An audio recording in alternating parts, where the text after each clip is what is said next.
Hello everybody. So today I am here with our next video on module 5, that is kinematics. I will be dealing with projectiles. Uh, I'm very much aware and you people have already studied about projectiles in your PUC second year.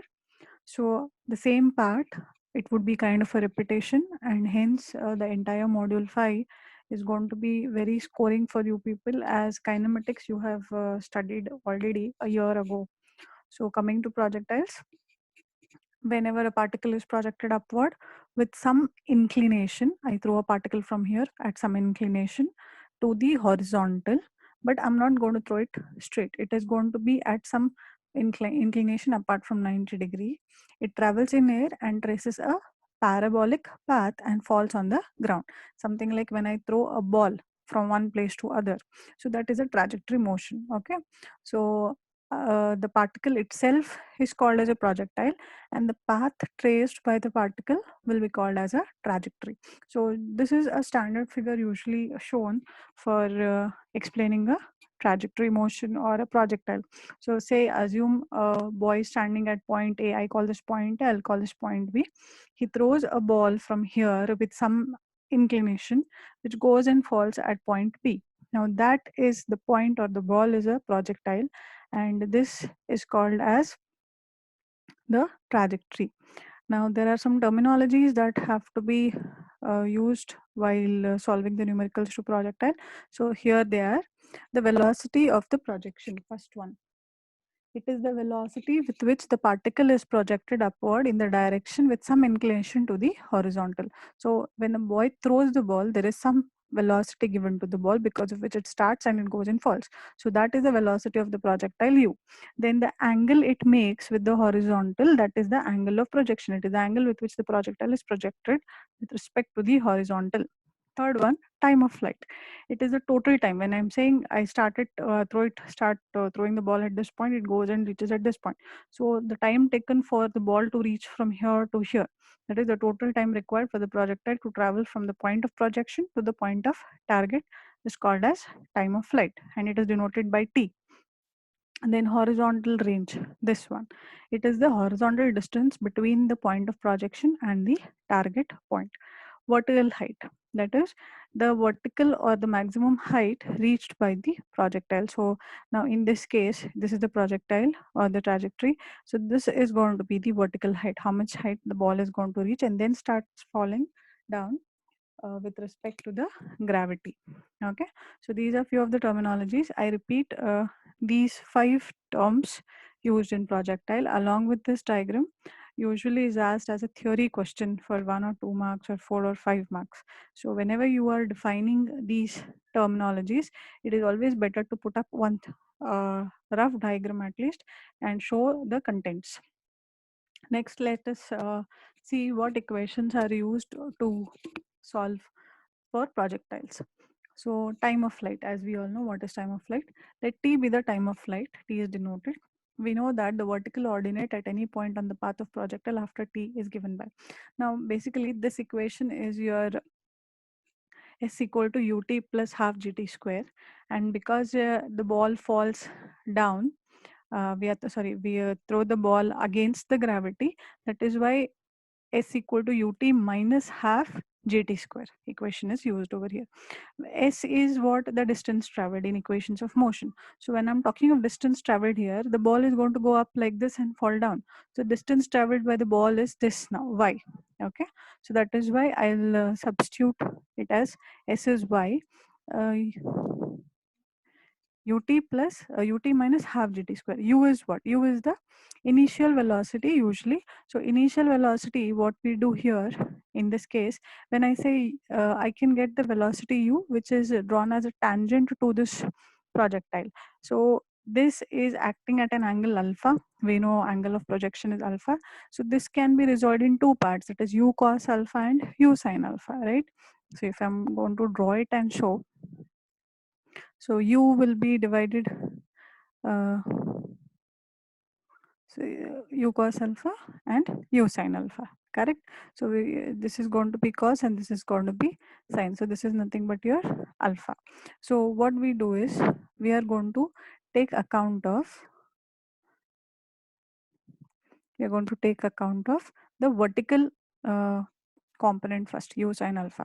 So s equal to ut minus half gt square. S becomes your y because y is vertical component, and with respect to vertical I will take the vertical component, that is u sine alpha t minus half gt square. Now when the projectile hits the ground at point B, the last point, the y is 0 and t becomes equal to t. So here the y value is 0. Y is what? The ordinate. So here it is 0 at A, and at B also it is 0. Somewhere in the mid it is value is y. So at B when I'm calculating, I'll just erase this off. Okay. At B when we are calculating, it is going to be 0 at time t. So I'll substitute y as 0, u sine alpha t minus half gt square. When I resolve this, that is I take this to the left hand side and then try to write an equation for t. T becomes 2u sine alpha divided by g. So this is an equation used for the time of flight. Next, horizontal range of projection. So we know the horizontal distance traveled from the point of projectile to the where it reaches. So that is range. So during the time of flight, the horizontal component of velocity is what? U cos alpha. Yes, we have seen that here. Vertical component is U sin alpha, horizontal is U cos alpha. So for range, I will use the horizontal component, that is U cos alpha. The horizontal distance of the projectile range is given by horizontal component of projection into the time of flight. So U cos alpha into T. Okay. So we know the value of T. So our range is given by U cos alpha into T is 2U sin alpha by G. I'll substitute that. I get U square sin 2 alpha by G. So this is for horizontal range. Sin 2 alpha will be maximum only when 2 alpha equal to 1. Yes, we know this from trigonometry. So sin 2 alpha is equal to sin 90 or alpha equal to 45. Hence, maximum range can be given by u square sin 90 by g or u square by g. Okay. Then the maximum height attained by the projectile. When the projectile reaches its maximum height, that is h max, vertical component of velocity of projection becomes 0. Yes. That is, when it reaches its maximum point, the velocity here becomes 0 with which it started. And after this, it starts going down on its own because of the gravity. So whatever initial velocity I have provided for the ball, it with that velocity it can reach only up to this. After this, it goes down because of gravity. That is what he says, that when the projectile reaches its maximum height, the vertical component of velocity becomes 0. So using the equation of motion v square minus u square equal to 2gs, where v becomes 0, u is u square sine square alpha, that is u sine alpha the whole square, minus 2g h max. S is distance, so h max, and minus sign because it was thrown till there, or it reached there against the gravity, so minus. From here I get the condition for h max, that is u square sine square alpha by 2g. The time required to reach the maximum height is given by, now if I want to find the time, it is v equal to u plus at. V is 0, I know the value of u sine alpha minus gt. So from here I get the equation for t, that is u sine alpha by g. So these all equations are very important. See that you memorize them well. Then the motion of projectile. So this is a derivation, important derivation. You should, I mark it as a star mark. Many a times it is asked and you should know this particular derivation. So coming to the motion of a projectile, let a particle be projected upward from point O at an angle alpha. So same figure, a particle is projected from point O or A also at times with a initial velocity given u, an angle of projection is alpha. It goes and falls at some point B. The components of u can be u cos alpha and u sin alpha. Okay, so we'll just read the theory here. It is projected upward from point O at an angle alpha with horizontal with an initial velocity of u, that is u meter per second, as shown in the figure. Now resolving this velocity, I'll have ux component, u cos alpha, uy component. Sorry, the sign conventions here. We are used to the reverse way in our college. So I take ux as u cos alpha and uy as u sin alpha. Okay. The vertical component of velocity is affected by acceleration due to gravity, and the particle will reach a maximum height when the velocity component becomes 0. Now when I'm dividing this into 2, the vertical component is going to be affected directly by the acceleration due to gravity, whereas the horizontal component, I will not account for gravity. So when I'm using u sine alpha, the vertical component, I will always use a value of g for all the vertical components because it is going up, which is against the action of gravity. So g comes into picture. And when I'm dealing with the horizontal component, nowhere g comes into picture, and g becomes 0 for all the cases where I'm using the horizontal component of the velocity. So that is what he says over here. The vertical component of velocity is affected by acceleration due to gravity, and the particle will reach the maximum height. Then it will come down because of gravity. The horizontal component will remain constant since there is no effect of acceleration due to gravity.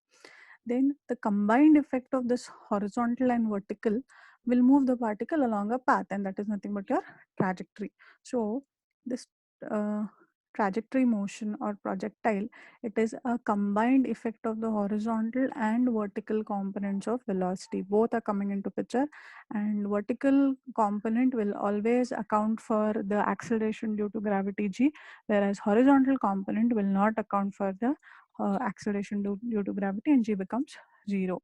Now, if I want to write or derive for equation of path of projectile, it's very important you know u cos alpha, u sin alpha, the funda behind this. That a particle is projected at a certain angle from point O. The particle will move along a path OPA. There is some point P over here in an air and will fall down at point A. Okay, he calls this as O and this as A. Let u be the velocity of projection, alpha is the angle of projection. After t seconds, let the particle reach a point P, say somewhere here, whose x and y coordinates. So because it is on this trajectory somewhere here, so it will have a x ordinate and it will have a y ordinate. So let it reach a point P with x and y coordinates as shown in figure below. So see this. See, he's taking a point P at the center exactly. So if I want to know the position of this P, it is at some x distance and at some y distance. So these are its x and y components. This is O, this is A. This is the velocity and this is alpha. Okay. Excuse me. Where was I? Yeah. We know that horizontal component of velocity is given by u cos alpha, and vertical component of velocity is u sin alpha. Therefore, x equal to u cos alpha into t. Now this x is what? X is the horizontal distance. So when I'm taking the horizontal distance, I will use your simple equation v equal to u plus at. Okay, where a and t become 0 because g becomes 0. Sorry, x equal to u cos alpha into t, and y becomes u sin alpha. This y is your equation s equal to ut minus half gt square, where s is equal to y, u is u sin alpha, t minus half gt square. This is also the same equation, s equal to ut plus half gt square. G term is 0, so half gt square entirely is 0, and s equal to ut, u is u cos alpha, and this is t. Correction, please. We are using both the equations of from the equation of motion, which is s equal to ut plus half gt square. Okay. In the horizontal component, g becomes 0. In the vertical component, g is present and it is against gravity, so minus sign comes into picture. Now this is equation 1, this is equation 2. From equation 1, this equation I can write for t. That is, t would be x divided by u cos alpha. So t equal to x divided by u cos alpha. Substituting this equation in equation 2, that is y equal to ut minus half gt square, I get an equation of projectile, that is u sin alpha into x divided by u cos alpha minus half into g x divided by u cos alpha the whole square. Okay. Now sin by cos becomes tan, and 1 by cos square you can take it as sec square, or later you can make it as cos square also. So your final equation of motion is y equal to x tan alpha minus gx square divided by 2u square cos square alpha. So this is the equation of motion that, or sorry, equation of trajectory that we will be making use to solve the numericals going forward. This is the theory behind the projectiles. So it is very important you memorize uh, the definition the terminologies used in projectiles, and these constants or these are your formulas when we are using or solving the numericals.